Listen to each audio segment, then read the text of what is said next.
गौतम बुद्ध से जाने कि सत्संग सुनने से जीवन में क्या बदलाव आते हैं। आप में से कई लोग सत्संग सुनने जाते हैं, जबकि कई लोग ऐसा करना व्यर्थ समझते हैं।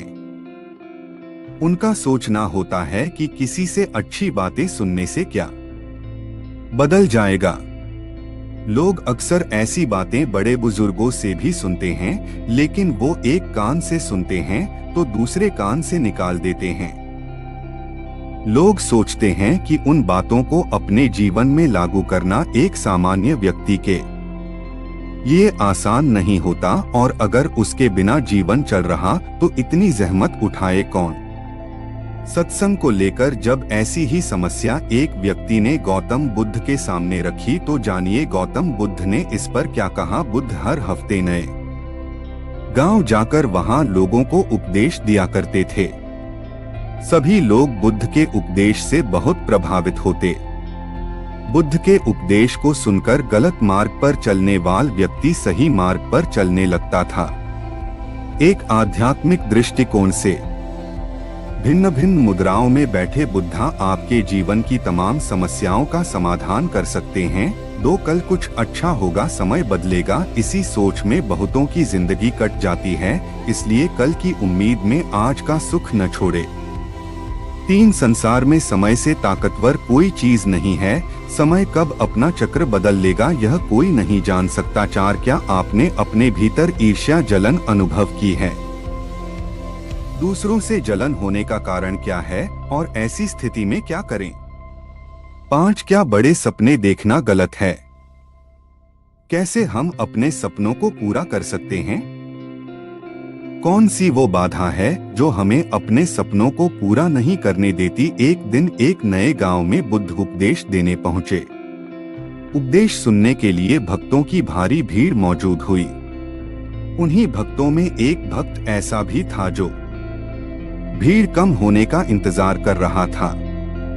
फिर जैसे ही भीड़ कुछ कम हुई वह बुद्ध के पास गया और बुद्ध के सामने उसने अपना संशय रखा। उसने बुद्ध से कहा, गुरुजी, आप 3 दिनों से लगातार उपदेश दे रहे हैं। 3 दिनों से मैं भी लगातार आपका उपदेश सुनने आ रहा हूँ, पर फिर भी मेरे मन में एक उलझन है। बुद्ध ने बोला, तुम बेफिक्र होकर पूछो कि तुम्हारे मन में क्या उलझन चल रही है। वह व्यक्ति बोला, गुरुजी, आप जब भी उपदेश देते हैं तो मेरा मन एकदम से प्रफुल्लित हो उठता है। मैं खुद को ऊर्जावान महसूस करता हूँ, लेकिन जैसे ही मैं अपने घर में प्रवेश करता हूँ तो ऐसा लगता है कि जैसे वह सकारात्मक ऊर्जा कहीं गायब हो गई है। मैं अपने घर पर उन नियमों का पालन नहीं कर पाता जो मुझे करनी चाहिए। घर में प्रवेश करते ही ऐसा क्या बड़ा बदलाव आ जाता है कि आपके उपदेश वहां कोई काम नहीं करते। बुद्ध उसकी व्यक्ति की बात को ध्यानपूर्वक सुन रहे थे। उन्होंने 2 मिनट सोचकर जवाब दिया, वो बांस की टोकरी देख रहे हो, तुम उसे उठाओ और उसमें तालाब से पानी भरकर ले आओ। याद रहे कि उसमें से पानी नहीं गिरना चाहिए। उस व्यक्ति ने वही किया जो बुद्ध ने कहा। वह तालाब पानी भर के ले आया, पर जब तक वह बुद्ध के पास पहुंचा उस टोकरी से सारा पानी गिर चुका था। बुद्ध ने उसे प्यार से कहा, कोई नहीं, तुम आज पानी लाने में असफल हुए, पर यह मेरा वादा है कि आने वाले समय में तुम निश्चित ही इस टोकरी में पानी भर सकोगे। वह आदमी अब हर रोज ऐसा करता पर सफल नहीं हो पाता। एक दिन उस आदमी ने बुद्ध से कहा कि टोकरी में तो आज तक पानी भर नहीं पा रहा है।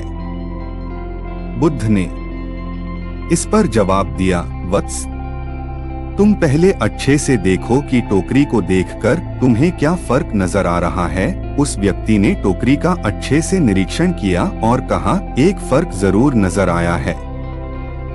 पहले टोकरी के तल में मिट्टी जमा होती थी, अब वह साफ दिखाई देती है, कोई गंदगी नहीं दिखाई देती है, और इसके छेद पहले जितने बड़े नहीं रह गए, वे बहुत छोटे हो गए हैं। तब बुद्ध ने उसे समझाया, यदि इसी तरह इसमें पानी निरंतर डालते रहोगे तो कुछ ही दिनों में ये छेद फूलकर बंद हो जाएंगे और टोकरी में पानी भर पाओगे। इसी प्रकार जो निरंतर सत्संग करते हैं उनका मन एक दिन अवश्य निर्मल हो जाता है, अवगुणों के छिद्र भरने लगते हैं और गुणों का जल भरने लगता है। अब उस व्यक्ति को सत्संग का असली महत्व समझ आ चुका था। बुद्ध की यह कहानी साधारण लग सकती है, लेकिन इसमें जीवन की एक बड़ी सीख छिपी है जिसे हम अक्सर नजरअंदाज करके चलते हैं, जबकि यह हमारे जीवन को बड़े स्तर पर प्रभावित करता है। वह सीख है अच्छी संगति रखना, अच्छी सोच और अच्छे लोगों के संपर्क में रहना। आपने वो दोहा सुना होगा, संगति से गुण होत है, संगति से गुण जात। बुद्ध भी अपने शिष्य को टोकरी के माध्यम से यही समझाते हैं कि अगर हम अच्छी संगति में होते हैं तो वह निरंतर हमारी बुद्धि और आदतों से भ्रम और कुव्यसनों की धूल हटाता रहता है, और इस प्रकार हम एक दिन अपनी अयोग्यताओं को पीछे छोड़ कब योग्य बन जाते हैं हमें पता भी नहीं चलता। इसलिए अगर बिना किसी विशेष मेहनत के अपनी कमियों को दूर करना हो, अच्छी संगति बनानी चाहिए और बुरी सोच, बुरी संगति से दूर रहना चाहिए।